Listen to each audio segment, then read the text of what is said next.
Appreciate you guys for tuning in. It's Gabos. We back with another one. We got the most disturbing confessions caught on YouTube. Actually, one of my subs actually recommended that I check this video out. And we're gonna get right into it, man. I rock with you if you rock with me. Consider subscribing to the channel because your boy's consistent, man. And we here. Let's get right to it.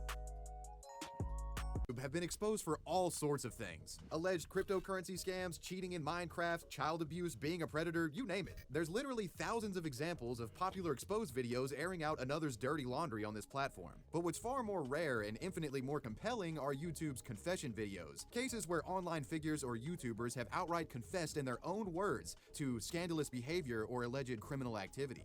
Today we'll be looking at the confessions of various notable online figures that have wound up on YouTube. From a self-described virgin with rage allegedly confessing to incest, to a beloved online comedian revealing his disturbing sexual fantasies during a child predator sting, these are some of YouTube's most scandalous confessions. My name is Walter Hartwell White. I live at 308 Negra Arroyo Lane, Albuquerque, New Mexico. Yo, I ain't gonna hold you. Just a random thought, right? Because just random. You ever sometimes appreciate the fact that you're normal? And I know that's like completely subjective, like what is normal, right? I'm talking about, you ever just wake up and you notice all the chaos that's around you, all the chaos that every single time you pick up your phone, you look on Twitter, it's chaos. You look on IG, it's chaos. You look on all social media, there's always some weird shit happening every single day. And sometimes you think to yourself, why the hell would you do that? Or how the hell did you put yourself in this situation? It's just some of the things are just so out of this world. It's like, yo, thank God I'm normal. You know what I mean? I don't got no weird fetishes. I don't got no weird urges. I ain't out here plotting. Thank God I'm normal. I may not be perfect, but I'm normal, bro. I don't know, just a random thought. You ever sometimes just wake up feeling that way? Like, bruh. This is my confession. Today's video is sponsored by Aura. If you've watched my channel for any good measure of time, we're you know not that here the for internet that. can... And all this. This has everything to do with pure jealousy. Our first story just might be the most Uncle scandalous Phil caught in 4K moment in the history of YouTube. It's the absolutely mind-melting story of then-beloved YouTuber EDP445 coming face-to-face with a group of child predator Isn't he like an hunters. Eagles fan? The live-streamed confrontation essentially serving as a confession that revealed disturbing and career-ending secrets kept hidden by the comedian. Bryant Moreland, known online as Eat That Pussy 445 or EDP445, really needs no introduction. Thanks to the success of various viral clips published to his YouTube channel, Bryant's presence on the internet in the last decade has been inescapable. I said he needed no introduction, and here I am giving an introduction. Well, I already started, might as well keep going. EDP was primarily known as being a Philadelphia Eagles super fan that would often go on vulgarity-laden rants every time the team lost. What the fuck? You gotta be fucking kidding me! And he was also known for his signature brand of self-deprecating comedy, where he often joked about his weight or explained his masturbatory habits in grotesque, hyperbolic detail. I beat my dick so goddamn hard that I can't even feel my left leg. My left leg has went totally numb. While most knew EDP from his viral comedy videos, he did have a hardcore sect of fans that tuned in for the more personal side of Bryant. Bryant often candidly shared videos to his channel explaining personal struggles in life, from loneliness to stress at work to various family drama. 5 years ago, I received the news that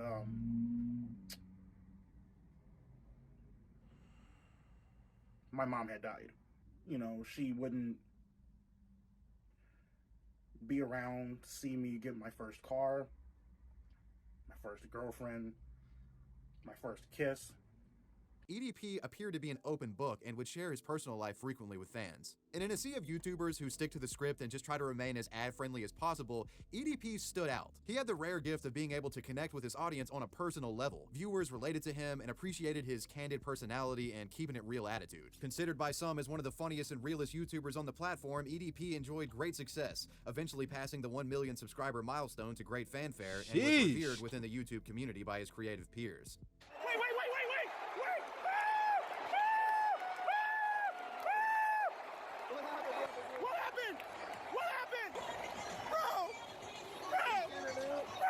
I hate seeing this. But in time, cracks would begin to show in EDP445's online persona. It all started in early 2020 when EDP uploaded an eyebrow-raising video titled "Good Luck Exposing My Ass." In this now-deleted video, a visibly frustrated EDP goes on a expletive-laden rant, in a roundabout way suggesting that he had sent flirtatious messages to a girl on Instagram, only to later find out that the girl was 15 years old. He says that a small group of people knew about this interaction and were plotting to cancel him. And I see this one chick, right, Hispanic chick, right? And then later on, come to find out, this bitch was 15 years old. Oh, EDP is exposed. Oh, your fans ain't gonna like you no more. Oh, EDP is exposed. As a woman, when you wear clothes like that, let's be real, you're trying to get attention from guys. Oh man, we're going to expose EDP. You can't expose me. And guess what? I don't give a Knowing what we know now about EDP, this video was an obvious red flag. But at the time of its release, few considered the video to be problematic and thought the 30-year-old's engagement with the 15-year-old on Instagram to be an honest mistake. But then more evidence of creepy EDP behavior just kept bubbling up, such as the following voice recording allegedly sent by EDP to an underage girl who was asking for a birthday shout-out to give to her boyfriend. Lucy, you better show me some titties. You want me to wish that nigga happy birthday? You better show me some titties or something, shit. Oh my god, EDP, like she's 14, like she's 15. I don't give a nigga if the bitch is 1.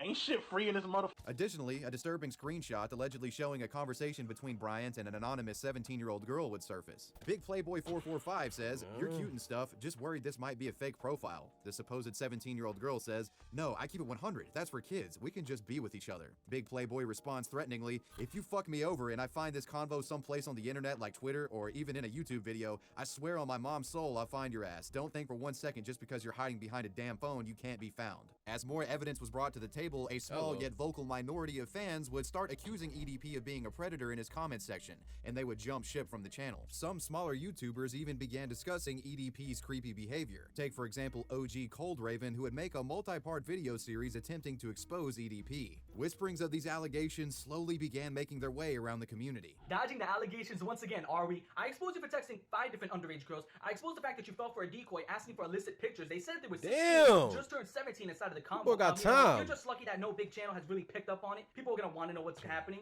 and you're finally gonna get exposed for the sick pedophile that you are. The rising scrutiny would prompt EDP to make another video addressing these allegations. And in the video, he essentially uses the argument of, "Hey guys, you know me, EDP445. I would never do anything like this. I would never do anything creepy." If you honestly believe that I'm a pedophile, you're high.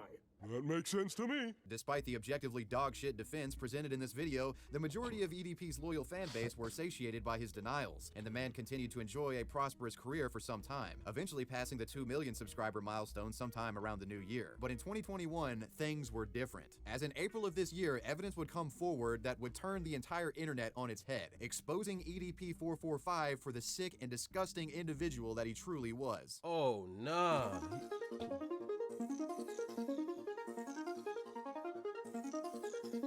Let this be known, I am not. On April 19th, the Predator Poachers, a Imagine having YouTube-based to child predator defend catching that. group, would boot up a live stream. In this live stream, a member of the group would explain that their organization had created a decoy account on Instagram posing as a 13-year-old girl named Sophie. The Poachers allege that EDP had been interacting with the account over a 2-month period. What follows is a nearly 2-hour-long live stream of the host reading the disgusting messages allegedly sent by EDP445 to someone he thought was a 13-year-old girl. After a grueling 2-hour trudge through these disturbing messages, the chat logs appear to end with EDP and the decoy arranging a meetup at an apartment complex. The live stream's host would then reveal that this meetup actually happens, and the Predator Poachers confronted EDP at the apartment complex and caught it all on camera. The following day, the damning footage would be released to the internet. His predatorial behavior could be denied no longer. During the confrontation, he confessed to everything. So what brings you out here today? Well, I was actually coming out here to pick up a cupcake and then go back home. The only thing deterring you, based on these messages, it wasn't the fact she was young, it was jail time that was deterring you, yes or no? Okay, right. Like if the cops saw these messages, saw you here, would they have arrested you, yes or no? Correct. Okay. Do you think you deserve to go to jail? If I'm being honest with you, You don't think so? I think so. You think so? Okay. Hey, bro, you want to call the cops? Please don't, man. Why not? How about you call the cops? You call the cops. You want help? Call the cops. You should call the cops. Go ahead. Yeah, people knew EDP was a creep, but they didn't know that it was this deep. And an exposed no. caught in 4K moment of this caliber had never once before been witnessed on YouTube. The video of this Damn. nearly hour-long sting operation spread around the internet like wildfire. It got so big that even mainstream media outlets were discussing it. In the wake of the sting, EDP would essentially go into hiding, and folks were waiting on the edge of their seat hoping that he would be arrested. However, that arrest would never happen.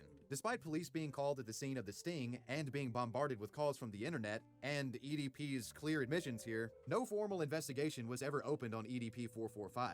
The reason for EDP The thing evading I always charges is still a bit of a I hold mystery. against these people, man. Like, it's like, bro, you got 2.8 mil follows on YouTube. Like, every video you essentially post goes viral. You have a following, you have a fan base, you got money coming in. You clearly have a sickness, bro.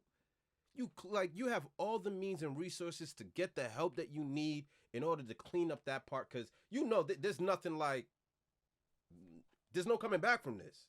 It's one of those things that it stays on your resume forever. You understand what I'm saying? So when you could have gotten help, because they exposed you the first time, they exposed you the second time, you had ample opportunity to admit anything. Well, I ain't gonna front. I don't blame him for admitting it, because a lot of people would just view it as, no, you're damned, it's over.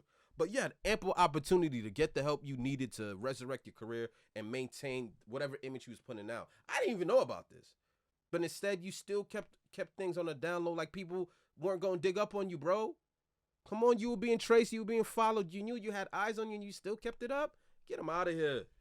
To this day, but many have boiled it down to being incompetence by the predator poachers. Some speculate that the methods used to acquire EDP's confession by the poachers was considered entrapment, and their evidence inadmissible in a court case. I'm admittedly no expert on this subject, but I've seen plenty of commentary suggesting that if the poachers had actually notified police before their sting, EDP would very likely be in jail right now. If you have some insight regarding this, drop a comment below. Whatever the case, this incident and the publicity surrounding it would end EDP's career overnight. He went from being beloved by millions to detested by virtually everyone on the internet. In the wake of being exposed, EDP's YouTube channel was terminated, and his Facebook and Instagram accounts were banned. The only real existence EDP has on the internet is in the form of a website created earlier this year. The site offers pay-to-watch stream content and Cameo-like shoutout services, but for all intents and purposes, the man's ability to monetize himself online has been eliminated as a result of his own disgusting behavior. In what might be one of the most infamous YouTuber exposed confession moments in the history of the platform, that was the story of EDP 445.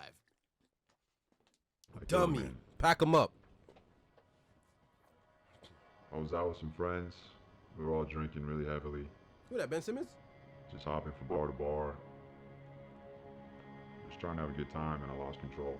Our next story involves a man who was responsible for a deadly crime. After committing this crime, he uploaded a shockingly candid video to YouTube, confessing to his wrongdoings in front of millions of people. This seemingly unprompted confession would lead to him becoming imprisoned sometime later. So what's the story with that? Let's get into it. This story begins on the night of June 22nd in 2013 in Columbus, Ohio. 61-year-old Vincent Canzani, a locally renowned photographer, is driving on Interstate 670. While peacefully cruising along, Vincent Canzani sees the last thing anyone wants to see while driving down the interstate: a pair of headlights on his side of the road speeding directly towards him. Moments later, this wrong-way driver collides head-on with Vincent Canzani, resulting in a horrifically violent collision. Both vehicles essentially turned into heaps of scrap metal. Motorists that witnessed the crash immediately dialed 911. When responders arrived and had eyes on the scene, they likely expected there to be no survivors. But after rescue efforts, they discovered that the man who was driving the wrong-way vehicle was actually still alive. This man would be identified as local resident 22-year-old Matthew Cordell. Doesn't it always seem like every time you hear about a drunk driving incident, it's like the drunk driver always survives? I'm not saying always, but every time you hear it, it's like 3 people killed in a DUI. The drunk driver is always alive. They always survive these incidents. It's crazy. Was promptly taken to the hospital to receive emergency care for lacerations suffered during the crash. Vincent Canzani, the apparent victim in the collision, wasn't so lucky, as after an inspection of his vehicle, Canzani was pronounced dead at the scene. Considering the nature of this collision, police immediately suspected Matthew Cordell of driving under the influence. They would later acquire a search warrant in order to collect medical information from Cordell's hospital visit. This would result in police getting a medical update from staff who described Matthew Cordell as, quote, very drunk. Blood tests would confirm these anecdotal accounts. In the wake of this apparent deadly DUI collision, Matthew Cordell was treated and released from the hospital a free man. But yeah, surprisingly, charges were not immediately pressed on Matthew Cordell for this. He actually got the walk. In the meantime, Matthew Cordell would lawyer up and prepare for the inevitable charges coming his way. Now, what you usually see in a situation like this, where a guy is potentially about to face charges, it's expected that the individual would lay low, keep their mouth shut, and avoid the media at all costs, as to not accidentally give any potential damning evidence to the prosecution. I mean, you got to think about this from a self-preservation perspective. But what makes this case remarkable is that Matthew Cordell pretty much does the opposite of what I just described. He confesses to his crime publicly in a way that had never before been seen. He confesses directly to the internet. On September 3rd of 2013, a video would be uploaded to a YouTube channel called Because I Said I Would. The channel was managed by a nonprofit organization of the same name. The video is called I Killed a Man, and it featured Matthew Cordell essentially outright confessing that he indeed was driving under the influence and his actions resulted in the death of Vincent Canzani. I was out with some friends. We were all drinking really heavily. Just hopping from bar to bar. Just trying to have a good time, and I lost control. On that particular night, I made a mistake and got in my truck. completely blacked out and decided to try to drive home.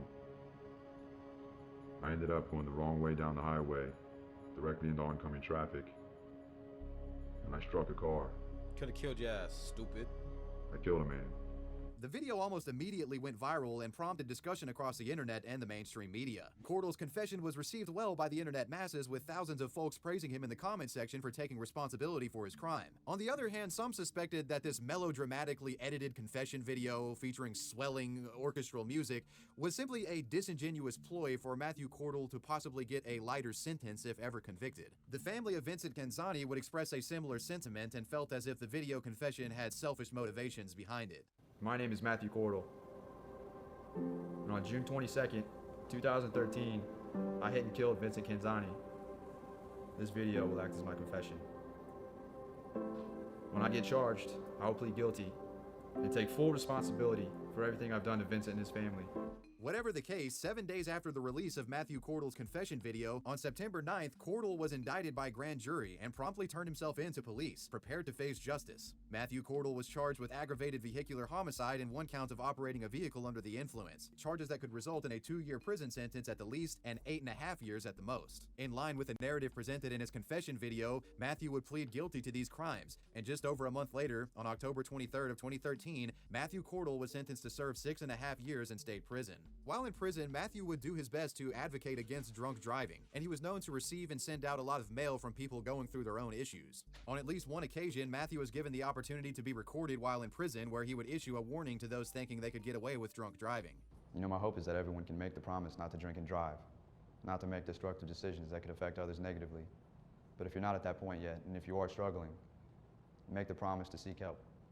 Make the promise to reach out and ask for someone's hand. In October of 2019, just over 6 years since the date of his confession, Matthew Cordell was released from prison. He now lives out his life as a semi-private citizen and advocate against drunk driving. Matthew's YouTube confession was remarkable for many reasons. Nothing like it had ever been done before. I personally have mixed emotions regarding this entire situation, and I can empathize with the scrutiny that the family of Vincent Canzani, sort of expressed regarding the intentions of Matthew's confession video. While many have praised Matthew Cordell for coming forward, it's difficult to really say exactly how much he actually stuck his neck out by doing this confession. After all, prosecutors likely already had everything they needed to arrest and charge Matthew, confession or not. And that being said, sort of now being charitable to Matthew here, the actual benefit of Cordell making the confession in and of itself is debatable. And generally speaking, when you're suspected of a crime, opening your mouth is rarely a good thing and almost always makes your legal situation worse than it was before. And considering that his sentence was on the higher end, I really don't know how much the confession actually helped if getting a lighter sentence was his goal here. Regardless, the Cordell case is easily one of the most remarkable confessions that we've seen in YouTube history. Matthew's 6.5-year sentence, what was your reaction? My initial reaction was relief, just relief that my family will get some closure. Hopefully the victim's family will have some measure of closure and begin the healing process and start to move forward. And myself as well, I can start to move forward now. 6 years. I'll be damned, bro. The camera's been on the whole time, huh? I don't even know. Our next story is a confession that comes from a YouTuber who's been in the YouTube gaming scene practically since its inception. Darkside Phil, DSP. Phil's online infamy is a video in and of itself, but today I'll be honing in on a particularly embarrassing chapter of the Darkside Phil saga. It involves an intimate moment that was unintentionally live-streamed to hundreds of viewers, and Phil having to eat crow and confess that it actually happened. For those unfamiliar with DSP, the Cliff Notes version of his online career is this. Phil is a 40-year-old gaming creator who joined YouTube back in 2007. A pioneer of the Let's Play genre, Phil would record his gameplay by pointing a camera at his monitor and provide off-the-cuff commentary. Oh, you mean the balls, dude. The hell's going on? What the fuck is this? This is awful. Wait, oh my god, we're scissoring.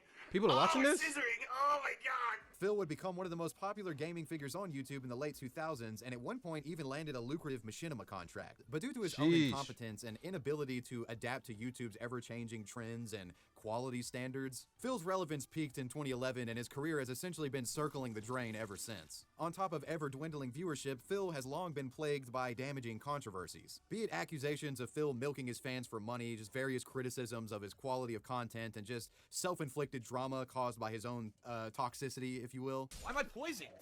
Why am I toxic? But Phil is often frequented by more innocuous controversies. Situations that don't necessarily malign his character, they more so just make him look like a complete fool. And one such event transpired on May 1st of 2016.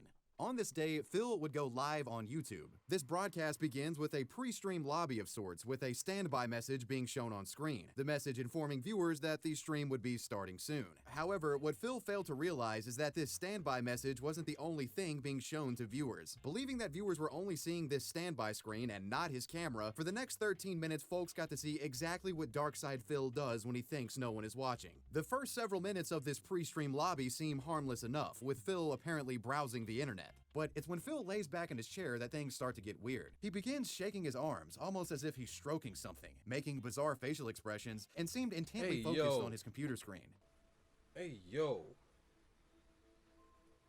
Yo. Use your imagination, folks.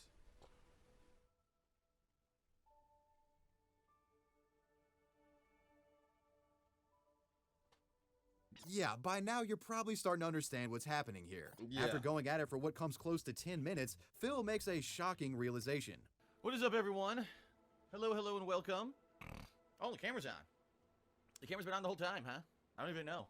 While he was momentarily frazzled, Phil would continue on streaming as if nothing happened. And after receiving dozens of comments from stunned viewers in his chat accusing him of jacking it on stream, he attempted to minimize and deny the accusation. But Phil couldn't just sweep this under the rug, and this questionable live-streamed moment was spread around Twitter and YouTube almost immediately. Phil's apparent live-stream gaffe of the decade was going absolutely viral. And all of a sudden, my Twitter starts blowing up on my phone, and I'm like, what the hell is going on? And I look down and I look at the tweets, and people were sending me, "Hey, Rich, DSP Gaming got caught jerking off on live stream. He didn't realize his camera was on before he started live streaming, and he decided to roll one out." And everyone saw. There was like 100 people in the stream, and they all watched him jerk off. Part of what had contributed to Phil's online infamy at this stage in his career stemmed from a series of mishandled controversies. Now face to face with yet another controversy, many expected Phil to fumble this scandal like the scandals he fumbled in the past. It was expected that Phil would boot up a live stream, deny everything, and basically tell the viewers they didn't see what they saw with their own two eyes. But in an uncharacteristically savvy PR move from Darkside Phil, the day after this clip went viral, Phil would boot up a live stream in which he essentially confesses that he was indeed choking the chicken, taking the embarrassing moment on the chin and even laughing along with his detractors. Because of a mishap yesterday, I have seen tons of attention thrown my way. It happens. I think that I've handled it pretty well. In the past, I have been known as a person who unfortunately kind of takes things way too seriously. And when shit happens, instead of kind of rolling with it, I get pissed off. And you know what? That's not the way to handle stuff.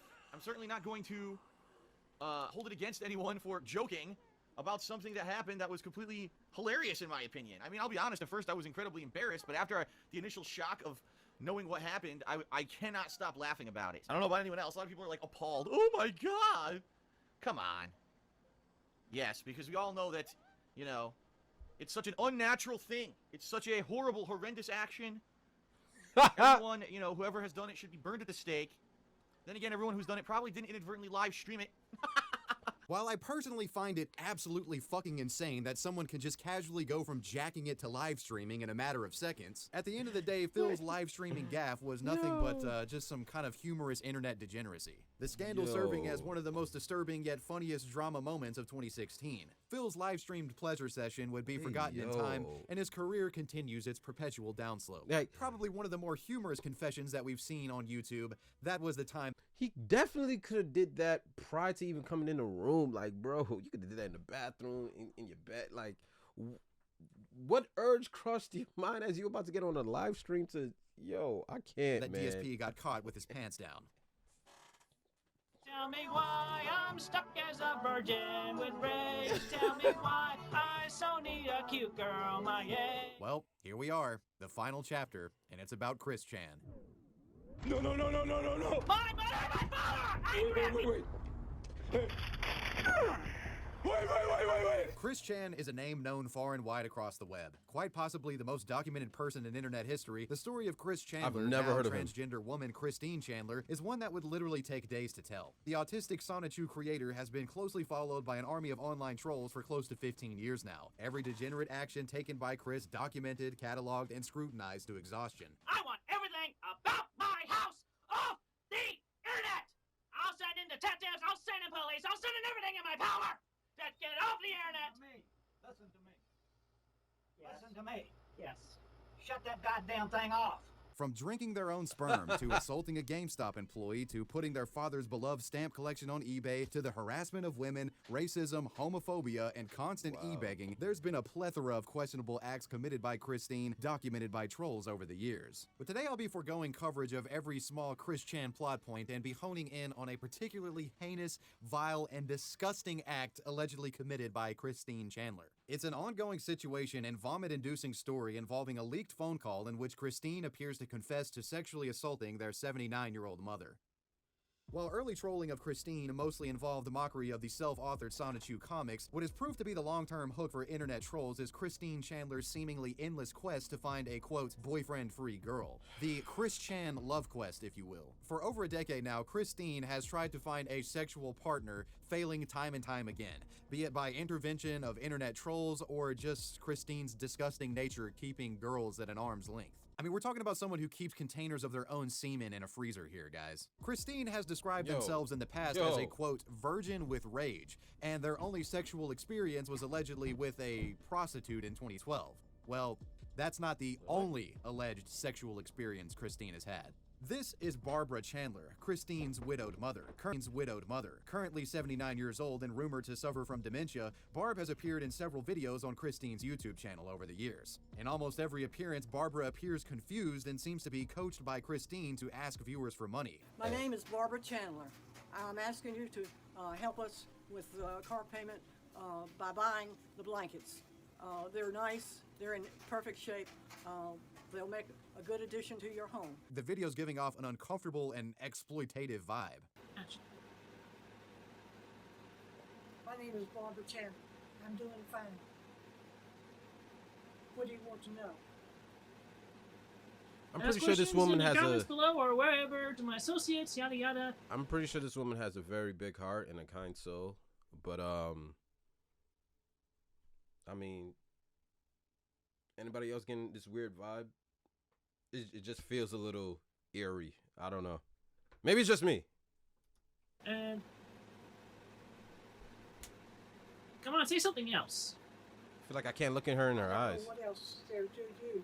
Many have made allegations of elder abuse towards Christine, but outside of these uncomfortable videos and a handful of suspect tweets, little tangible proof of abuse has ever surfaced. That was until July 30th of 2021, when a disturbing phone call was leaked to the internet implicating Christine of committing one of the most disgusting crimes imaginable. While the exact details of how this call was acquired remain unclear, it was allegedly recorded by a Chris Chan troll of dubious nature known online as Bella. Members of the Kiwi Farms message board alleged that Bella had been engaging in bad faith interactions with Christine behind the scenes for some time, appearing to Christine as a trustworthy confidant, then socially manipulating Christine into making this confession. And what exactly was this confession? In this phone call, Christine claims to have an ongoing sexual relationship with her allegedly demented mother. Christine confesses to regularly having sex with Barb. But how did this happen? How did this come about? Well, on which just mainly I was really, really horny and I need the true and honest relationship to come about, so obviously this was one of the best ways to do it, despite it being with the, I don't want to believe in labels at all, but obviously tell the incest fanfics have come true and shit. I didn't have any idea that Barbara was, that Barbara knew had that sort of relationship. I never got any of those vibes. But how did you approach her? I approached her with care and caution. Mm-hmm. It was a time approach, so I just gave her comfort and talked with her, and we just branched out slow and steady, and then I encouraged her positively, let her make the first move. She wanted to do it. Oh, she did? Really? She made the first move? Yeah. And how did she respond when you approached her? What did she say? I don't remember exactly what she said, but it was kind of...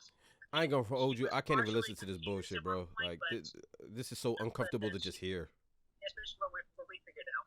Once this damning confession was leaked to the internet, it went viral immediately and was being discussed on all corners of the internet, from Twitter to 4chan to Reddit to Facebook to Kiwi Farms and even the mainstream media. Folks knew Christine was a person of low moral standing, but nobody thought they were capable of something like this. In the wake of the leaked confession, people from around the world flooded the Greene County, Virginia Sheriff's Office with phone calls regarding Christine Chandler, informing them of the alleged incest and elder abuse. Taking these calls seriously, a protective order would be issued against Christine, which compelled Christine to leave the Chandler residence, and for the time being, they would stay at a hotel. While the protective order was issued, Christine was still free, but this freedom wouldn't last long. Just 2 days after the July 30th confession leak, on August 1st, Christine was arrested at a Regency motel and charged with 1 count of incest with additional charges pending. The arrest was captured and live-streamed by internet talk show host and provocateur Ethan Ralph. And I continue to stand strong, and I maintain everything with crypto and my scientists, coaches, and everybody. Yeah, you're live to about 3,000 people right now, Christian. You're taking everything in stride. You said you're doing good? Yeah, I keep it good faith. Everything is going to work out. Doing good, feeling good? It's happening now. We're on the verge. The merge? It's happening right now, isn't it? Right now, it is. We're living it. It's happening right now. Farewell, Christian. The dimensional merge is happening right now. Why does someone like this have a fan base? There goes Christian into the Henrico County. Ever since the hotel arrest, Christine Weston Chandler has been in between jail and psychiatric institutions. It isn't exactly clear when or if Christine will go to trial. Preliminary hearings are still ongoing, and many have speculated that Christine could possibly get additional sexual assault charges, as if Barbara does indeed have dementia, she wouldn't be able to consent to the sex. But regardless, what has become clear in recent months is that even behind bars, Christine is still able to embarrass themselves and come across as batshit insane. Since being incarcerated, Christine has sent out several letters to confidants on the outside. Some of these letters have been published to the internet. In letters, Christine presents themselves as a Christ-like figure, and in one disturbing example, Christine states, quote, "I am literally Jesus Christ himself, fully reincarnated and fully reawakened." And Christine goes on to suggest that God had called upon her to touch Barbara and heal and cleanse her of her past sins. God, man. It's just a saga that never ends. Now, I will say this regarding the alleged incest. Christine is historically known for making up stories and fabricating tall tales, and one can only pray that Christine's infamous incest confession was a delusional account of some deranged fantasy and not something that Christine actually acted on. But there's been so much circumstantial evidence supporting the confession and judicial inquiry into the matter that I fear that Christine actually did the repulsive act that was confessed in that call. And if that truly is the case, may Christine rot. In what might be the most disgusting confession seen on the internet and technically YouTube, that was the leaked Christine Chandler incest call. But that was my compendium of confessions that have wound up on YouTube. Let me know how you guys like the video down below in the comment section. Slap like, ring that bell, and I'll see y'all next time. I want to give a major shout out to my... What? Like, what? And this is what I was saying early in the video. It's like, yo, thank God I'm normal, bro. Like, out of all these stories, well, I guess the most normal of them all was drunk driving, because honestly, that shit, let's be honest, that shit happens every single day, B. But to be a worldly renowned YouTuber famous with 2.8 million followers, but you're also, you know, like a pedophile, it's just, people are weird, bro. And you honestly, you can't judge a book by its cover, because people live double lives. People live double lives, and some of them are incapable of taking any sort of accountability and for their weird fetishes. Like, the most normal shit was the guy beating off on camera. I mean, shit happens every single day, B, but next time, make sure your camera is off. But that last story messed with my head, bro. Your mom has dementia, and you engage in a relationship with her, and she's like clearly in her 80s, and she's unaware of what's going on, and out of all people you could be with, I don't even want to repeat that shit, bro. I appreciate you guys for making it this far into this difficult to watch video. I don't know what I'm doing anymore. I'm just reacting. You know what I mean? But I rock with you if you rock with me. Consider subscribing, because I'm consistent, man. Like, that shit was just weird, bruh. Oh, man. So until next time, man. Can't wait to see you guys in the next video. People be needing some help. I'm talking help.